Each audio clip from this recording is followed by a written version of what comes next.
നസ്കൻ CPM സഹയാത്രികൻ എന്ന പേരിൽ channel ചർച്ചകളിൽ കഴിഞ്ഞ 6-7 വർഷമായി നിറഞ്ഞു നിന്നിരുന്ന CPMന്റെ ചാനൽ മുഖമായിരുന്ന റെജി ലൂക്കോസ് BJPയിലേക്ക് കാവിഷാൾ അണിഞ്ഞു പോയത് CPM വൃത്തങ്ങളെ ഞെട്ടിച്ചിട്ടുണ്ട്. ഞെട്ടൽ ശക്തമായതുകൊണ്ടാണ് അവരെല്ലാം സംഘടിതമായി നുണ പറഞ്ഞുകൊണ്ട് രംഗത്തെത്തിയിരിക്കുന്നത്. റെജി ലൂക്കോസ് CPMകാരനെ ആയിരുന്നില്ല, സ്വയം പ്രഖ്യാപിത സഹയാത്രികനായിരുന്നു എന്ന് പറഞ്ഞ് തടിതപ്പുകയാണ്. എന്നാൽ റെജി ലൂക്കോസ് കടുത്തുരുത്തി ലോക്കൽ കമ്മിറ്റി അംഗമായിരുന്നു എന്ന സത്യം CPM എത്ര മറച്ചു വയ്ക്കാൻ ശ്രമിച്ചാലും വിജയിക്കാൻ പോകുന്നില്ല. റെജി ലൂക്കോസ് CPMൽ നിന്ന് BJPയിലേക്ക് പോയി എന്ന് പറയുന്നതിൻ്റെ ന്യായം നമുക്ക് പിടികിട്ടുന്നതല്ല. CPM നേതാക്കൾ ഈ അടുത്ത കാലത്ത് മുസ്ലിം വർഗീയത പറയുന്നതിൽ പ്രതിഷേധിച്ചാണ് റെജി ലൂക്കോസ് BJPയിലേക്ക് പോയത് എന്ന ന്യായീകരണം തന്നെ പരിഹാസ്യമാണ്. എന്നാൽ ഇന്നലെ ഞാൻ സൂചിപ്പിച്ചതുപോലെ ഇതൊരു തുടക്കമാണ്. CPMൽ നിന്ന് BJPയിലേക്ക് ഒരു പ്രവാഹമുണ്ടാകുമെന്ന് കഴിഞ്ഞ കുറേ കാലമായി ഞാൻ പറഞ്ഞുകൊണ്ടിരിക്കുന്നതാണ്. എൻ്റെ വീഡിയോകൾ കാണുന്നവർക്കൊക്കെ അറിയാം, CPM എന്ന കാലഹരണപ്പെട്ട പാർട്ടിക്ക് കേരള മണ്ണിൽ ഇനി അധികകാലം വാഴാൻ കഴിയില്ല. അധികാരത്തിൻ്റെ ബലത്തിൽ ആനുകൂല്യങ്ങൾ പിടിച്ചുപറ്റിയാണ് അവർ ഇത്രകാലം മുമ്പോട്ട് പോയത്. പാർട്ടി സെൽഭരണമായിരുന്നു അവരുടെ ലക്ഷ്യം. അനധികൃത സ്വത്ത് സമ്പാദനവും സ്വജനപക്ഷപാതവും നടത്തി അവർ ഈ നാടിനെ മുടിപ്പിച്ചു. ജനങ്ങൾ ഇത് തിരിച്ചറിഞ്ഞിരിക്കുന്നു. വലിയ തോതിൽ ജനങ്ങൾക്ക് ബോധമുണ്ടായിരിക്കുന്നു. ഈ ജനവിരുദ്ധ പാർട്ടിയെ തള്ളിക്കളയാൻ ജനങ്ങൾ തീരുമാനമെടുത്തിരിക്കുന്നു. ഇത് പാർട്ടി തിരിച്ചറിഞ്ഞതുകൊണ്ടാണ് മറ്റൊരു വിഷയവുമില്ലാതെ വർഗീയത പറഞ്ഞ് വോട്ട് പിടിച്ചു നിൽക്കാൻ അവർ ശ്രമിക്കുന്നത്. ഈ ഒരു പ്രതിസന്ധിയിൽ CPMൽ നിന്നുള്ള പ്രവർത്തകർ ഏറ്റവും കൂടുതൽ പോകുന്നത് BJPയിലേക്കായിരിക്കും എന്നത് അനേകം തവണ ഞാൻ സമർത്ഥിച്ചിട്ടുള്ള കാര്യമാണ്. അതിന് കാരണം കേരളത്തിലെ ഏറ്റവും വലിയ ഹിന്ദു പാർട്ടി CPM ആണ് എന്നതാണ്. BJPയെ പോലെ ഒരു ഹിന്ദു ഭൂരിപക്ഷ പാർട്ടി ഉയർന്നു വരുമ്പോൾ അവർക്ക് കേന്ദ്രത്തിൽ അധികാരമുണ്ട്, കേരളത്തിൽ പടിപടിയായി വളർന്നു വരുന്നു. ഭാവിയുടെ പാർട്ടി BJP ആണ് എന്ന യാഥാർത്ഥ്യം തിരിച്ചറിഞ്ഞ് സ്വാഭാവികമായും CPM എന്ന ഹിന്ദു പാർട്ടിയിൽ നിന്നും BJP എന്ന ഹിന്ദു പാർട്ടിയിലേക്കായിരിക്കും അണികളുടെ ഒഴുക്ക്. ഇതാർക്കും തടഞ്ഞു നിർത്താൻ കഴിയുന്ന പ്രവാഹം അല്ല എന്നത് വാസ്തവമാണ്. ഇപ്പോൾ ചാടി വരുന്ന പലരും നേരത്തെ പോയി ആനുകൂല്യം കൈപ്പറ്റുക എന്ന ലക്ഷ്യമുള്ളവരാണ്. ഇനി വരാൻ പോകുന്ന 3-4 മാസം വലിയ തോതിൽ ചാട്ടമുണ്ടാവും. തെരഞ്ഞെടുപ്പിൽ BJP 4-5 സീറ്റെങ്കിലും പിടിച്ചാൽ LDFന് അധികാരം നഷ്ടപ്പെടുകയും UDF അധികാരം പിടിക്കുകയും ചെയ്താൽ വലിയ പ്രവാഹമായിരിക്കും CPMൽ നിന്നും BJPയിലേക്ക്. CPMന്റെ ഉന്നതരായ നേതാക്കൾ പോലും ചെങ്കൊടി മാറ്റി കാവിക്കൊടി പിടിക്കും.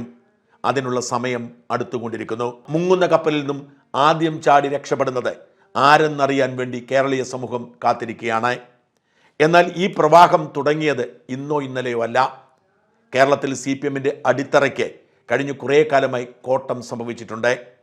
ഇക്കഴിഞ്ഞ ലോക്സഭാ തെരഞ്ഞെടുപ്പിൽ കണ്ണൂരിലെ പാർട്ടി ഗ്രാമങ്ങളിൽ പോലും വർഗശത്രുവായ K. സുധാകരനായിരുന്നു ഭൂരിപക്ഷം എന്നത് മറക്കരുത്. അത് CPMനോടുള്ള എതിർപ്പിൻ്റെ ഭാഗമായിരുന്നു. എന്നാൽ സ്വാഭാവികമായും CPM ക്ഷയിക്കുമ്പോൾ അവർ മുൻഗണന കൊടുക്കുന്നത് സുധാകരനോ കോൺഗ്രസിനോ അല്ല.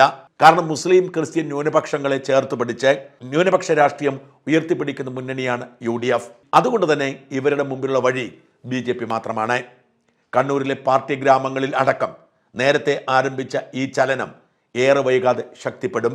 15 വർഷം MLA ആയിരുന്ന ദേവികുളത്തെ S. രാജേന്ദ്രൻ BJPയിലേക്കില്ല എന്ന് പറയുമ്പോഴും CPMലേക്കില്ല എന്ന് തറപ്പിച്ചു പറയുന്നതിൻ്റെ അർത്ഥം വൈകാതെ BJPയുടെ മുഖമാവുമെന്ന് തന്നെയാണ്. റെജി ലൂക്കോസിന്റെ വാർത്തയ്ക്ക് പിന്നാലെ അധികമാരും ശ്രദ്ധിക്കാത്ത ഒരു നേതാവിൻ്റെ വരവ് ഉണ്ടായി. പാലക്കാട് ജില്ലയിലെ അട്ടപ്പാടിയിലെ മുൻ ഏരിയ സെക്രട്ടറി കൂടിയായ സർവാദരണീയനായ VR രാമകൃഷ്ണന്റെ വരവാണ്. VR രാമകൃഷ്ണൻ 1974 മുതൽ പാർട്ടിയുടെ സജീവ പ്രവർത്തകനാണ്. കഴിഞ്ഞ കുറേ കാലമായി അദ്ദേഹം പാർട്ടിയുടെ പോക്കിൽ മനം മടുത്ത് വിമർശകനായി നിൽക്കുന്നു. പാർട്ടിയെ തിരുത്തുന്നതിന് വേണ്ടി സ്വതന്ത്രനായി 8-ാം വാർഡിൽ ഇക്കുറി മത്സരിച്ചു. ആ സമയത്ത് VR രാമകൃഷ്ണനെ വിളിച്ച് പാർട്ടിയുടെ ലോക്കൽ സെക്രട്ടറി ഭീഷണിപ്പെടുത്തുന്ന ഓഡിയോ നമ്മളൊക്കെ കേട്ടതാണ്. ആവേശപ്പെടേണ്ട ആവശ്യമില്ല. നമുക്ക് നമ്മുടെ പാർട്ടിയെ തോൽപ്പിക്കാൻ പാടില്ല. എനിക്ക് ഇനി നമ്മുടെ പാർട്ടിയൊന്നുമില്ല. പിന്നെ ആകാശത്തും മേലോട്ട് നോക്കിയാൽ ആകാശം കീഴോട്ട് നോക്കിയാൽ ഭൂമി. അത് പറ്റില്ലെന്ന് എന്ന് പറഞ്ഞാൽ ഇവിടെ കാണിച്ചിരിക്കുന്ന കൊള്ളയൊക്കെ ഞാൻ പറയാം. എന്റെ സാഞ്ചേട്ട ഒന്ന് പറയണിക്ക് ഇത് തോറ്റാലും ജയിച്ചാലും ഞാൻ ഇനി ഇത് ഏത് ഒടയതമ്പുരാം എന്ന് പറഞ്ഞാലും ശരി, എനിക്ക് വോട്ട് ചിലപ്പോൾ കിട്ടിയിട്ടില്ലെങ്കിൽ മാറില്ല. സാക്ഷാൽ ഒടയതമ്പുരാം എന്ന് പറഞ്ഞു കഴിഞ്ഞാൽ എടാ എന്റെ അപ്പൻ ഒന്നേ ഉള്ളു, അത് വാഴക്കാട്ട് രാഘവനാണ്. എന്നിട്ട് ഞങ്ങൾ തന്നെ നിങ്ങളെ കൊല്ലേണ്ടി വരുമോ? ഞങ്ങൾ തന്നെ നിങ്ങളെ കൊല്ലേണ്ടി വരും. അത് നിങ്ങൾ കൊല്ലം. ഇപ്പൊ ഇവിടെ ഇവനെ കൊന്നില്ലേ? അവനെ കൊന്നിട്ട് നമ്മൾ അത് ഇപ്പൊ സ്നേഹത്തോട് സംസാരിച്ചു. പിന്നെന്തറിയും ഇനി അത് പറ്റില്ലെന്ന്. ഇനി അത് പറ്റില്ലെന്നോ? അതാ ജിസാൻ ചേട്ടാ, എന്താണ് പ്രശ്നം? നിങ്ങൾ എന്നെ എന്താണ് ചെയ്യാൻ ഉദ്ദേശിക്കുന്നത് പറഞ്ഞോ? തട്ടിക്കളി. തട്ടിക്കോ.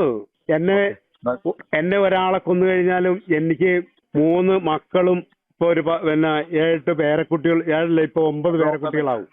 ശരി, ഓക്കെ. രാമകൃഷ്ണൻ ഈ തെരഞ്ഞെടുപ്പിന് ശേഷം BJP അംഗത്വം സ്വീകരിച്ചു. അതേ CPM-ന്റെ ഏരിയ സെക്രട്ടറി ആയിരുന്നയാൾ പാർട്ടിയുടെ മൂല്യശോഷണത്തിൽ മനം നൊന്ത് BJP-കാരനായിരിക്കുന്നു. ഇതിനൊക്കെ എത്രയോ കാലം മുമ്പ് BJP-യിലേക്ക് CPM നേതാക്കൾ വരുന്നു. CK പത്മനാഭൻ എന്ന BJP-യുടെ 2 തവണ BJP പ്രസിഡന്റായിരുന്ന നേതാവ് CPM-ന്റെ സമുന്നത നേതാവായിരുന്നു. 10 വർഷം വെള്ളനാട് ഗ്രാമപഞ്ചായത്തിന്റെ പ്രസിഡന്റായിരുന്ന ഗിരിജാകുമാരി, മാർനല്ലൂർ ഗ്രാമപഞ്ചായത്തിന്റെ പ്രസിഡന്റായിരുന്ന ഗിരിജാകുമാരിയുടെ ഭർത്താവ് കൃഷ്ണകുമാർ, ഇവരൊക്കെ ഇപ്പോൾ BJP നേതാക്കളാണ്.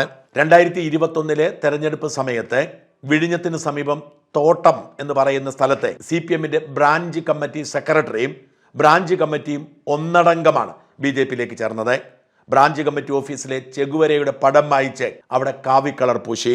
ഇക്കഴിഞ്ഞ തദ്ദേശ സ്വയംഭരണ തെരഞ്ഞെടുപ്പിൽ ആലപ്പുഴയിലെ പറക്കോട് ബ്ലോക്ക് പഞ്ചായത്ത് വൈസ് പ്രസിഡന്റായിരുന്ന CPM നേതാവ് T സരസ്വതി, മഹിളാ അസോസിയേഷന്റെ ജില്ലാ കമ്മിറ്റി അംഗമായിരുന്നു സരസ്വതി, BJP-യിലേക്ക് ചേക്കേറി. കായംകുളത്ത് ജില്ലാ പഞ്ചായത്ത് അംഗമായിരുന്ന ബിബിൻ സി ബാബു, അദ്ദേഹം ഏരിയ കമ്മിറ്റി അംഗം പോലുമായിരുന്നു, BJP-യിലേക്ക് ചേക്കേറി. അങ്ങനെ സംഭവിച്ചുകൊണ്ടിരിക്കുന്ന ഈ ഒഴുക്ക് ഇനി ശക്തിപ്പെടാൻ പോവുകയാണ്. ബംഗാളിലും ത്രിപുരയിലും നമ്മൾ കണ്ടതുപോലെ ത്രിപുരയിലെ CPM പാർട്ടി നേതാക്കളെല്ലാം BJP-ക്കാരായതുപോലെ ഇനി കേരളത്തിൽ അത് സംഭവിക്കാൻ അധിക നാളില്ല. കോൺഗ്രസ്സുകാരാണ് BJP-ക്കാരാവുന്നത് എന്ന് CPM ക്യാപ്സ്യൂൾ ഇറക്കാറുണ്ടെങ്കിലും യഥാർത്ഥത്തിൽ അങ്ങനെയല്ല. CPM-കാരാണ് BJP-ക്കാരാവുന്നത് എന്ന് ചരിത്രം തെളിയിച്ചുകൊണ്ടിരിക്കുന്നു. ഇനി വരാൻ പോകുന്ന മാസങ്ങൾ കൗതുകകരമായ ആ വെള്ളപ്പൊക്കത്തിൻ്റെ ദൃശ്യങ്ങളും കാഴ്ചകളും നമുക്ക് അനുഭവിക്കാം.